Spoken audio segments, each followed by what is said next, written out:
Scanlon Creek has been open to the public since 1963. People have been coming here to hike, go swimming, have a picnic, and learn about nature. In fact, this diverse landscape has been an outdoor educational center for York Region students for many years. And although Scanlon Creek remains an attractive destination for outdoor enthusiasts, the landscape is not as healthy as it can be. The Lake Simcoe Region Conservation Authority have begun a restoration project that will see Scanlon Creek revitalized to an even healthier and more vital ecosystem. Encompassing nearly 300 hectares, this once privately owned property boasts a rich bounty of natural treasures, vast wetlands, deciduous and conifer forests, open meadows and grasslands, and a cold water stream that flows through the property and on towards the East Holland River. By far the main attraction here at Scanlon Creek is the reservoir, a man-made feature that was created back in the early 1970s, and it is the reservoir that will undergo the most dramatic transformation under the Restoration Management Plan. Brian Kemp is General Manager of Conservation Lands for the Lake Simcoe Region Conservation Authority. The Conservation Authority completed a management plan for this property a few years ago, and one of the things that was determined through that process was whether the reservoir was needed or not. And in fact, it kind of flies in the face of the Conservation Authority's philosophy, and that is around inline ponds.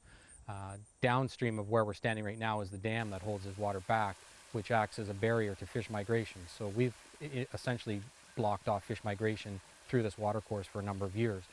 So again, through the management plan process, we looked at options. What are options for this part of the property? And the one that came up was removing the dam, bringing the watercourse back to a natural state, incorporating some wetland features into it, adding in some boardwalk and lookout points that would be used by the public and of course our education program, and keep it as a place in the park where people will still come.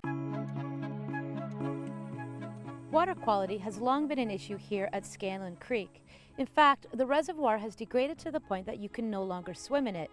And due to land use upstream, the water contains high levels of phosphorus, nitrogen, sediment, and E. coli. And most recently, it was subject to a deadly outbreak of blue-green algae, which killed off numerous amounts of fish. Once the blue-green algae cleared up, the LSRCA conducted a temporary drawdown of the reservoir to determine where the natural watercourse would occur. Our estimation is it's going to follow the path that it did at one time. Our other estimation is when it gets to the dam, we may have to do some manipulation to bring it back to what is the natural channel. Our thought on what was here before is it was very much a natural creek like you see upstream. A few little wetland pockets perhaps may have emerged in here. We're going to enhance that. The wetlands that will be created will serve as expanded habitat for both aquatic and avian species. Local conservationist and bird expert Nigel Shaw has been banding and collecting data on the species that nest at Scanlon Creek or use it as a migratory stopover. As the pond is now, it has a very limited amount of birds. None of the duck species really use it. Once this is drawn down and we get more marshland, it'll increase the actual marsh habitat, which will bring in Virginia rails, hopefully some soras. I think they've had Virginia here before in the small piece, but once we got more, we'll bring in more birds.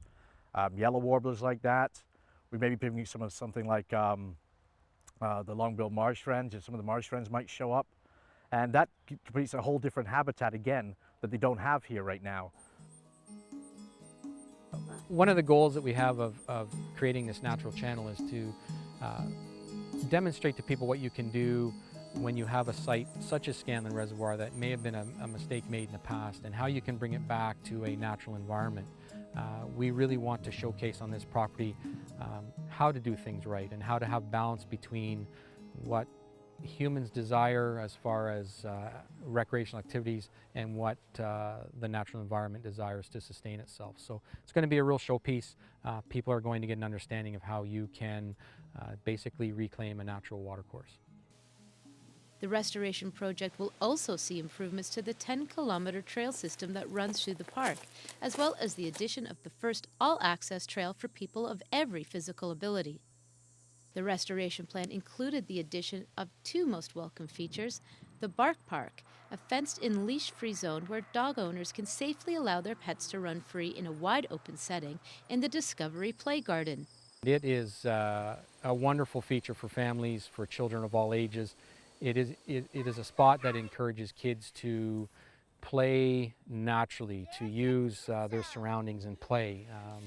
You won't find a set of swings or a set of monkey bars or a teeter-totter in this park. You'll find things like boulders to climb on. You'll find, we call them wacky posts. Kids become quite inventive with the large wacky posts and games that they play with those.